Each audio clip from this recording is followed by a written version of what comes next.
Hello guys, ബേസിൽ ജോസഫിൻ്റെ ടോവിനോയുടെ Athiradi movie അതിൻ്റെ premier first show, അതായത് മൂവി നാളെ ഇറങ്ങുന്നതിന് മുമ്പ് ഇന്ന് 6:30 വൈകുന്നേരം ഒരു ഷോ ഉണ്ട്, പ്രീമിയർ ഷോ എന്ന് പറയും. നമ്മൾ ഡേയ്സ് എന്ന് പറയുന്ന മൂവിയിലൊക്കെ കണ്ടുപോയി. സോ ആ ഒരു ഷോ ഞാൻ കണ്ടിട്ടിറങ്ങി. മൂവി എങ്ങനെയുണ്ടെന്ന് അറിയണ്ടേ?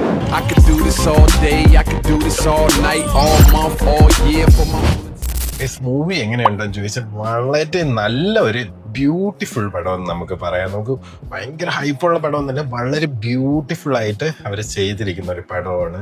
സോ ബേസിൽ ജോസഫും ടോവിനോയാണ് ഇതിലെ മെയിൻ ആക്ടേഴ്സ്. ഒത്തിരി പേര് അഭിനയിച്ചിട്ടുണ്ട്. സോ ഇതിന്റെ തീം എന്താന്ന് വെച്ചാൽ, ഒരു കോളേജിനെയും ആ കോളേജിന്റെ തൊട്ടടുത്തുള്ള ഒരു അമ്പലത്തിനെയും അവിടുത്തെ ഉത്സവം, കോളേജ് ഫെസ്റ്റ്, ഇത് രണ്ടും ബേസ് ചെയ്ത് കിടക്കുന്ന ഒരു ഇഷ്യൂ ആണ് ഇതിന്റെ തീം എന്ന് പറയുന്നത്. സോ ഞാൻ നിങ്ങൾക്ക് സ്പോയിലേഴ്സ് ഒന്നും ഈ വീഡിയോയിൽ പറയുന്നില്ല. കുറച്ച് സർപ്രൈസിങ് എലമെന്റ്സ് ഉണ്ട്, നല്ല കോമഡി ഉണ്ട്. നമുക്ക് ഫസ്റ്റ് ഹാഫ് എങ്ങനെയാണ് മൂവിയുടെ എന്ന് വെച്ചാൽ, കുറച്ചൊരു സ്റ്റോറി ബിൽഡപ്പ് ആവുന്ന ഒരു ലാഗ് ഫസ്റ്റ് ഹാഫിലുണ്ട്.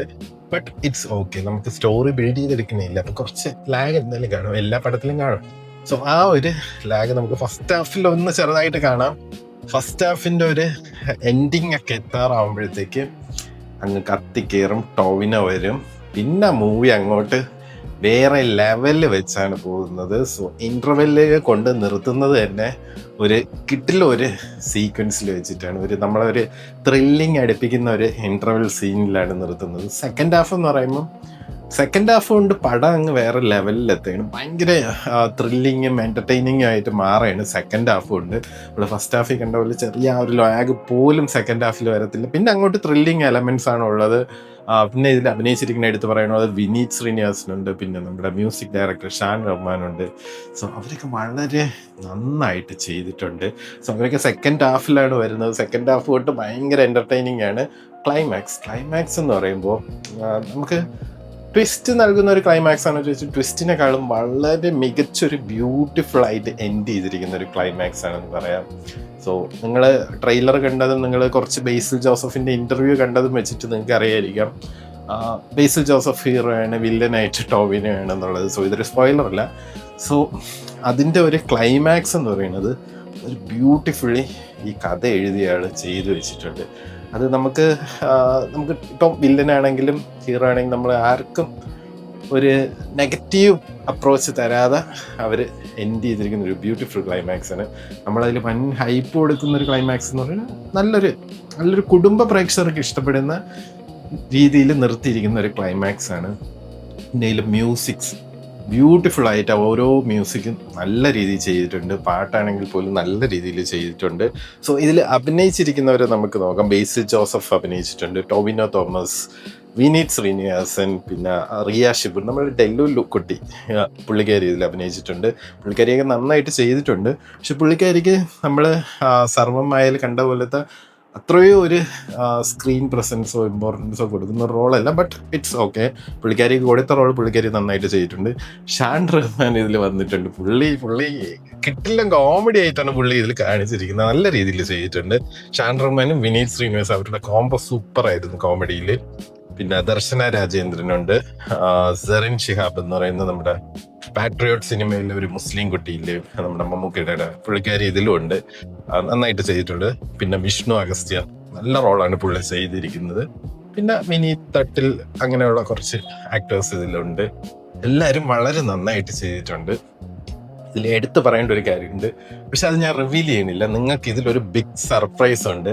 അത് ക്ലൈമാക്സ് എത്തുന്നതിനും കുറച്ച് മുമ്പ് ആ ഒരു സർപ്രൈസ് ഉണ്ട്. അതിൽ ഞാൻ എന്താണെന്ന് ഞാൻ പറയുന്നില്ല, ഒരു സ്പോയിലറായിട്ട് ഞാൻ പറയുന്നില്ല. ബട്ട് നിങ്ങൾക്ക് എല്ലാവർക്കും ഇഷ്ടമുള്ള ഒരു ആക്ടർ ഇതിലുണ്ട്. അത് നിങ്ങൾ സർപ്രൈസ് ആയിട്ട് തന്നെ വെച്ചാൽ ഇനി ആരെങ്കിലുമൊക്കെ റിവീൽ ചെയ്തിരിക്കും. എനിക്ക് റിവീൽ ചെയ്യാൻ താല്പര്യമില്ല.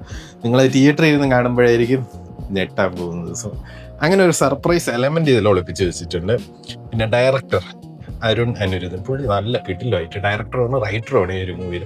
കിട്ടിലുമായിട്ട് എഴുതിയിട്ടുണ്ട്, ഡയറക്റ്റ് ചെയ്ത് വെച്ചിട്ടുണ്ട്. നമ്മളൊരു കോളേജിൽ പോകുമ്പോൾ എങ്ങനെയാണ് അഡ്മിഷൻ, എങ്ങനെയാണ് അവിടുത്തെ സംഭവങ്ങൾ, നമ്മൾ ടിപ്പിക്കൽ കോളേജ് പടമായിട്ട് പോയി കാണല്. ഇതിൽ അങ്ങനെ ക്ലാസ് സ്റ്റഡി അങ്ങനത്തെ ഒരു സംഭവം ഇതിൽ കാണിക്കുന്നില്ല. ഇത് കാണിക്കുന്നത് കോളേജ് ഫെസ്റ്റാണ് മെയിൻ തീമായിട്ട് വന്നിരിക്കുന്നത്. അതുകൊണ്ട് നമ്മൾ ടിപ്പിക്കൽ കോളേജ് മൂവി എന്ന് പറയുമ്പോൾ ക്ലാസ് റൂം അങ്ങനത്തെ കുറേ സെറ്റപ്പുകളായിരിക്കുമല്ലോ, പരീക്ഷ, അങ്ങനത്തെ ഒരു എലമെന്റ്സും ഇല്ല. കോളേജ് എന്ന് പറഞ്ഞാൽ കോളേജ് ഫെസ്റ്റാണ് ഇതിൽ കാണിക്കുന്നത്. സോ പ്രൊഡ്യൂസർ അനന്തു ഉണ്ട്, അനന്തു എസ്. പിന്നെ ബേസിൽ ജോസഫ് പ്രൊഡ്യൂസറാണ്, ടോവിനോ കോ പ്രൊഡ്യൂസറാണ്, സമീർ താഹിർ കോ പ്രൊഡ്യൂസറാണ്. അപ്പം റൈറ്ററിൻ്റെ കാര്യം പറയുമ്പോൾ പോൾസൺ സക്രിയൻ റൈറ്ററാണ്. ഇതിൻ്റെ മ്യൂസിക് വിഷ്ണു വിജയാണ്. നല്ല ബ്ലെൻഡ് ചെയ്ത് പോകുന്ന തീം മ്യൂസിക്കും ഉണ്ട്, സോങ്സും ഉണ്ട്. Cinematography Samuel Heinrich. നല്ല സ്റ്റണ്ട് സീൻസും ഉണ്ട്. കിഡിലുമായിട്ട് ആ സിനിമാറ്റോഗ്രാഫി ചെയ്തെടുത്തിട്ടുണ്ട്. ടോവിനോയുടെ കിഡിലും കുറേ സ്റ്റണ്ട് സീക്വൻസസ് ഉണ്ട്. എഡിറ്റർ ചമ്മൻ ചാക്കോയാണ്. പക്ക എഡിറ്റിംഗ്, ഒന്നും പറയാനില്ല. വളരെ നല്ല രീതിയിൽ മേക്കിംഗ് ചെയ്തിട്ടുള്ളൊരു പടമാണ്. നമുക്കൊരു ഫീൽ ഗുഡ്, നമ്മൾ സർവമായ കണ്ടത്തില്ലേ, അതേപോലത്തെ ഒരു മൂവിയാണെന്ന് നമുക്ക് പറയാം. അത്രയും ഡെപ്തിൽ പോണ്ട, ബട്ട് അതേപോലെ നമുക്ക് ഫാമിലി ആയിട്ട് ധൈര്യത്തോടെ വന്നിരുന്ന് കാണാൻ പറ്റുന്ന, ഒരു വൾഗാരിറ്റി ഇല്ലാത്ത ഒരു ക്ലീൻ ബ്യൂട്ടിഫുൾ മൂവിയാണെന്ന് പറയാം അതിരടി എന്ന് പറയുന്നത്. ഇതിൽ കുറേ സീക്വൻസ് കോളേജിൽ പോകുന്നവർക്ക് കത്തും. ഇപ്പോഴത്തെ ടിപ്പിക്കൽ ഫെസ്റ്റ് നടത്തുമ്പോൾ എന്താണ് ഉണ്ടാവുന്നത്, നമ്മൾ കാറും ബൈക്സ് എല്ലാം ഷോയ്ക്ക് കൊണ്ടുവരുന്നതും അങ്ങനത്തെ കുറേ എലമെന്റ്സ് ഇതിൽ ആഡ് ചെയ്തിട്ടുണ്ട്. അപ്പം ഇപ്പോഴത്തെ ജെൻസി കിഡ്സിന് ഭയങ്കരമായിട്ട് ഇത് കണക്ട് ചെയ്യും ഈ ഒരു പടം. സോ വളരെ മികച്ച രീതിയിൽ എടുത്തിട്ടുണ്ടെന്ന് പറയുന്നത്. നിങ്ങൾക്ക് ഫാമിലി ആയിട്ട് ധൈര്യമായിട്ട് പോയിരുന്ന് കാണുക. ബോറടിപ്പിക്കുന്ന എലമെന്റ്സ് ഒന്നുമില്ല. പോപ്കോൺ അല്ലെങ്കിൽ നഗറ്റ്സ് എന്തെങ്കിലുമൊക്കെ മേടിച്ച് കുറച്ചുകൊണ്ടിരുന്ന് കാണുക. 2 മണിക്കൂർ 35 മിനിറ്റാണ് ഈ ഒരു മൂവിയുടെ ഡ്യൂറേഷൻ വരുന്നത്. സോ സ്നാക്സ് ഒക്കെ വാങ്ങിച്ച് ഫാമിലി ആയിട്ട് പിള്ളേരെയൊക്കെ കൊണ്ടുവരുന്ന് കാണാൻ പറ്റും. കാരണം അങ്ങനത്തെ കുറേ കിട്ടിലും കോമഡികളുണ്ട്. അത് നല്ല രസമാണ് അത് കണ്ടിരിക്കുക. നല്ല രസമായിട്ട് കണ്ടിരിക്കാൻ പറ്റുന്ന ഒരു മൂവിയാണ്. ഞാൻ ഈ മൂവിക്ക് ഔട്ട് ഓഫ് 5 ഏകദേശം 4 കൊടുക്കുകയാണ്. എനിക്ക് നന്നായിട്ട് ഇഷ്ടപ്പെട്ടു. ഞാൻ മൂവി കാണാൻ പോകുന്ന ഒരു എൻ്റർടൈൻമെൻറ്റിന് വേണ്ടിയിട്ട്. എനിക്ക് അവിടെ ചിരിക്കാനും പറ്റി. നല്ലൊരു പടമായിട്ട്, നല്ലൊരു സ്റ്റോറി ആയിട്ട് തോന്നി. പിന്നെ ഈ സ്റ്റോറീനെ കുത്തിക്കീറാൻ വരുന്ന കുറേ പേര് കാണും, കൊക്കും കോഴി എന്നൊക്കെ പറഞ്ഞ് റിവ്യൂ ചെയ്യുന്നവർ. Just ignore. നിങ്ങൾക്കൊരു പടം കാണണം, നിങ്ങളൊരു 200 രൂപ അല്ലെങ്കിൽ 150 രൂപ എടുത്തൊരു പടം കാണണം, ധൈര്യമായിട്ട് പോയിരുന്നു കണ്ടോളൂ. ആ കൊടുക്കുന്ന പൈസയ്ക്ക് ഉള്ള മുതൽ നിങ്ങൾക്ക് തിയേറ്ററിൽ കാണാൻ കിട്ടും. ഇതൊരു പെയ്ഡ് പ്രൊമോഷൻ ഒന്നുമല്ല, ഞാനും പൈസ കൊടുത്ത് പോയി കണ്ടതാണ്. അതും ഈ ഒരു പ്രീമിയർ ഷോ.